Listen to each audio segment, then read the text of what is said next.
مرحبا بكم أعزائي التلاميذ السنة الأولى إعدادي في مادة الفيزياء والكيمياء.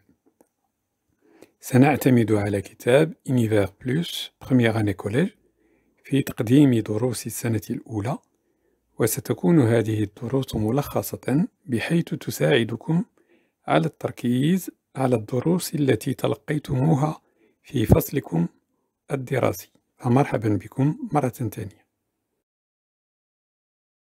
Le titre de la 5e leçon, la masse volumique.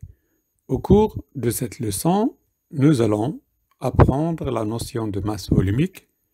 Quel est l'intérêt de cette grandeur? On va mesurer la masse volumique d'une substance solide et d'une substance liquide.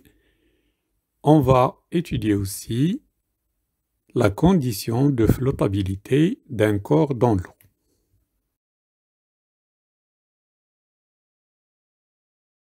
On réalise une première expérience à partir de laquelle on va déterminer la masse volumique de différents liquides. D'abord, on met une éprouvette graduée sur une balance électronique et on appuie sur le bouton TAR. L'afficheur de la balance indique 0. On remplit 100 ml d'un liquide dans l'éprouvette graduée et on mesure sa masse. On va répéter cette opération pour 3 liquides différents, par exemple l'eau, le lait et l'huile. On va choisir un volume de 100 cm3 de chacun de ces 3 liquides. On obtient les résultats affichés dans le tableau ci-contre. Donc pour l'eau, on a obtenu 100 g pour 100 cm3. Pour le lait, on a obtenu 103,0 g pour 100 cm3. Et pour l'huile, on a obtenu 90 g pour 100 cm3. Alors, pour trouver la masse volumique de chacun de ces 3 liquides, on va diviser la masse par le volume. Donc, pour l'eau, 100 g divisé par 100 cm3, on obtient 1 g pour chaque cm3. Dans le cas du lait, on obtient 1,03 g pour chaque cm3 et pour l'huile, on obtient 0,9 g pour chaque cm3 d'huile.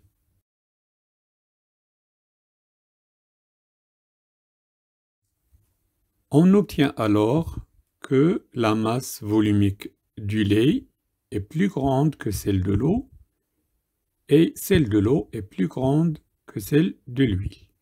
Le lait est donc le liquide le plus lourd de ces 3 liquides.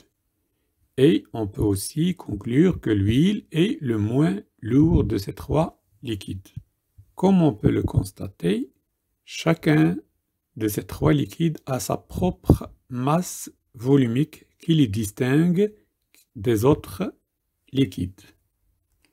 Une masse volumique de 1 g par centimètre cube indique que le liquide c'est de l'eau. Une masse volumique de 0,9 g par centimètre cube indique que c'est de l'huile. Ainsi de suite, chaque liquide est caractérisé par sa masse volumique qui le distingue des autres liquides. On réalise une deuxième expérience dans laquelle on détermine la masse volumique de 3 solides différents, le bois, l'acier, l'aluminium. On prend le même volume de chacun de ces 3 solides, soit 20 cm3 de bois, 20 cm3 d'acier, 20 cm3 d'aluminium. On mesure avec une balance électronique la masse de chacun de ces 3 solides. Pour le bois, on obtient 13 g pour 20 cm3. Pour l'acier, on obtient 156 g pour 20 cm3. Et pour l'aluminium, on obtient 54 grammes pour 20 cm3. Après, on détermine la masse volumique de chacun des trois solides en divisant la masse par le volume. Donc, pour le bois, 13 grammes divisé par 20 cm3, ça nous donne 0,65 grammes par cm3. Pour l'acier, 156 grammes divisé par 20 cm3, ça nous fait 7,8 grammes par cm3. Pour l'aluminium, 54 grammes divisé par 20 cm3, ça nous fait 2,7 grammes par cm3. On remarque encore une fois que pour les solides aussi, chaque solide est caractérisé par sa masse volumique. 7,8 grammes par cm3 indique que ça, c'est l'acier. 2,7 grammes par cm3 indique que le solide est de l'aluminium. Ainsi de suite. Dans notre cas, on peut constater que le fer est plus lourd que l'aluminium et celui-ci est plus lourd que le bois.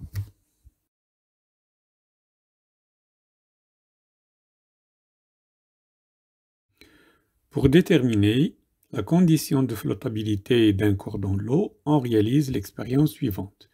Dans un cristallisoire rempli d'eau, on place des corps en bois, en verre, en plastique, en liège, en fer et en cuivre dans cette cuvette et on observe. D'abord, on peut donner dans un tableau la masse volumique de chacun de ces corps, ainsi que celle de l'eau. Donc, pour l'eau, c'est 1 g par cm3, le bois 0,65 g par cm3, le verre 2,5 g par cm3, le plastique 0,92 g par cm3, pour le liège, c'est 0,61 g par cm3, le fer a une masse volumique de 7,86 g par cm3 et le cuivre a une masse volumique de 8,9 g par cm3. On peut comparer la masse volumique des corps qui flottent et des corps qui coulent au fond de l'eau. Alors, tout d'abord, on observe que le bois, le liège, le plastique sont des corps qui flottent. Le fer, le cuivre et le verre, par contre, sont des corps qui coulent au fond de l'eau. Alors, observons les masses volumiques des corps qui flottent et de ceux qui coulent au fond de l'eau.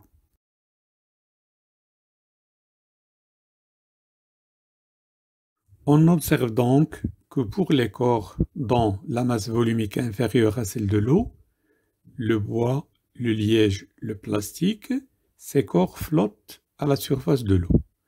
Par contre, les corps qui ont une masse volumique supérieure à celle de l'eau, par exemple dans notre expérience, le verre, le fer, le cuivre, ces corps coulent au fond de l'eau. Donc, on peut conclure en général que tout corps dont la masse volumique est inférieure à celle de l'eau va flotter à la surface de l'eau. Par contre, tout corps qui a une masse volumique supérieure à celle de l'eau va couler au fond de l'eau.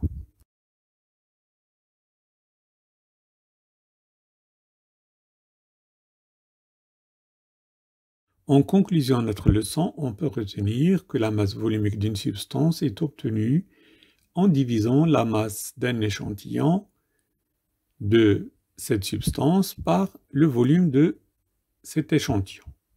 On note la masse volumique par la lettre ρ et on écrit la formule ρ est égal à m masse par V, c'est-à-dire volume. L'unité de la masse volumique est le gramme par centimètre cube en unité pratique ou en kilogramme par mètre cube en unité internationale.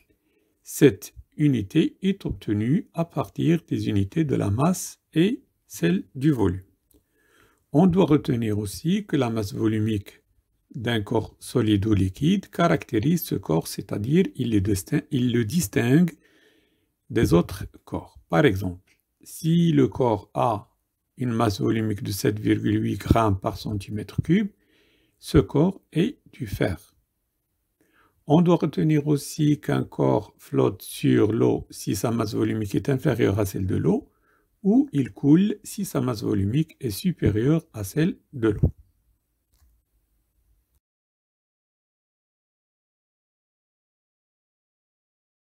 Comme évaluation à notre leçon, nous allons résoudre quelques exercices. D'abord l'exercice 4 sur la page 41. On nous demande dans la première question quelle est la masse volumique de l'huile d'olive à partir des données M égale à 27,6 grammes et le volume 30 cm3. On nous demande aussi quelle sera la masse d'un litre de l'huile, quel volume occupera 500 grammes de cette huile.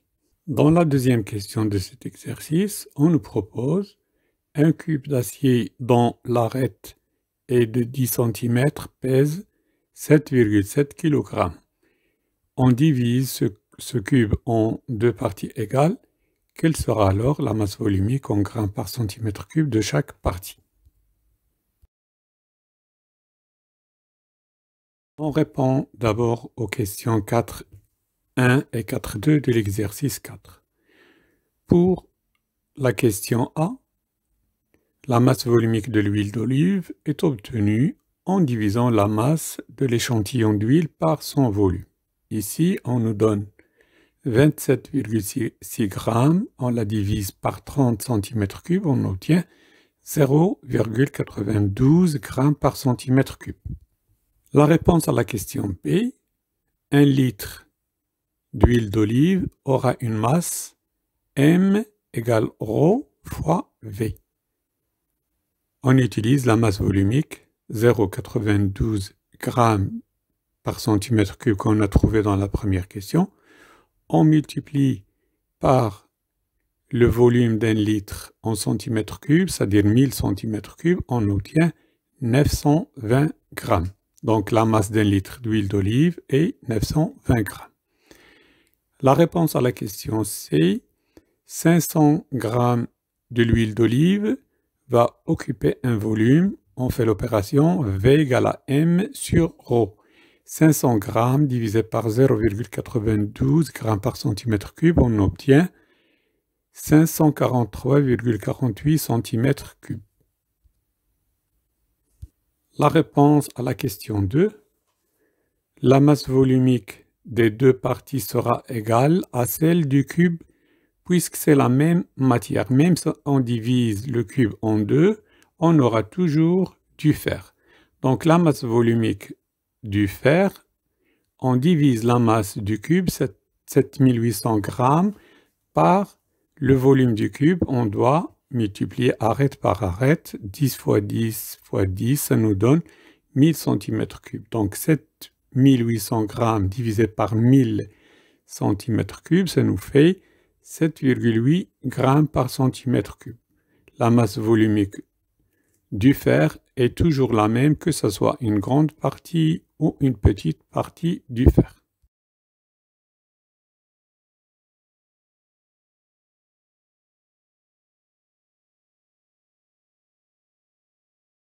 On nous propose aussi dans cet exercice de compléter un tableau à partir des données.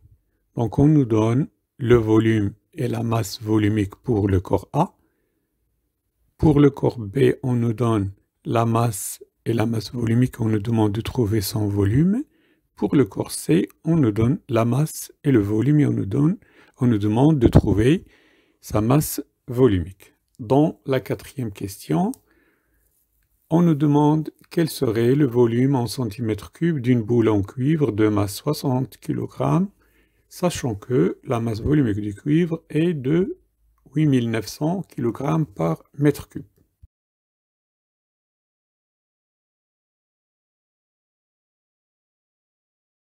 On répond aux questions 3 et 4 de l'exercice 4 de la page 41.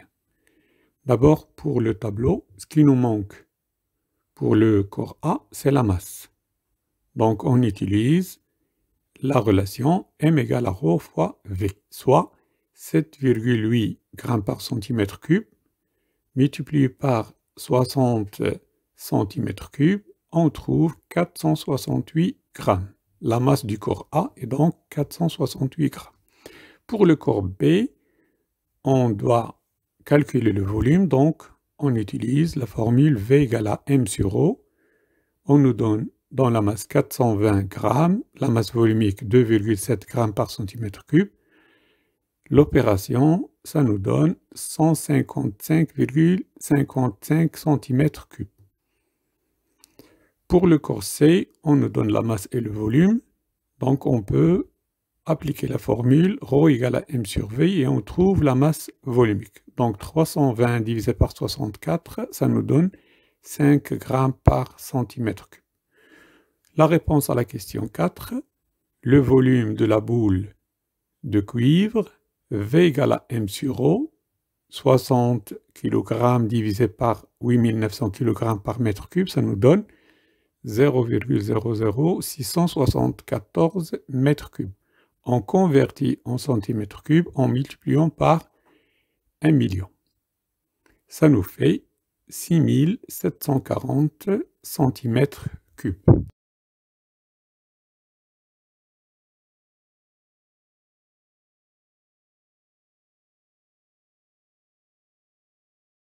On résout aussi l'exercice 7 sur la page 43. Dans la première question, on nous propose deux liquides de même volume 88 ml sont mis sur une balance.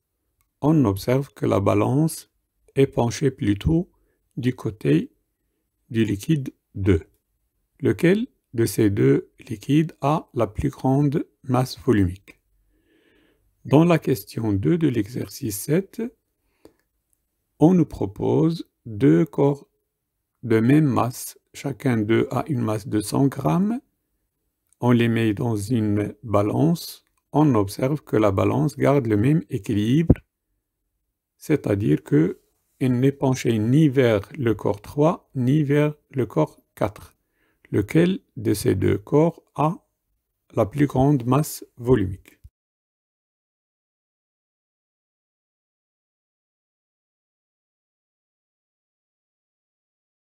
On répond à la première question de l'exercice 7. Le liquide 2 a la plus grande masse volumique car sa masse est plus grande à celle du liquide 1.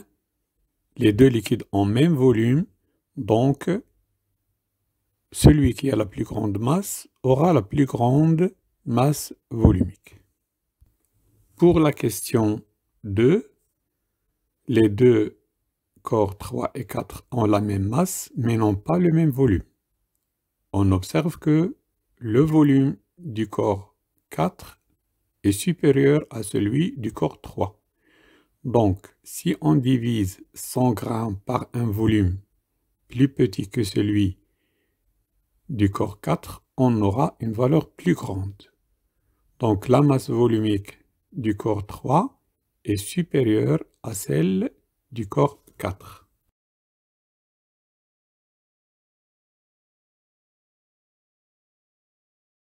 أعزائي التلاميذ، دمتم في رعاية الله. ألقاكم في درس جديد إن شاء الله.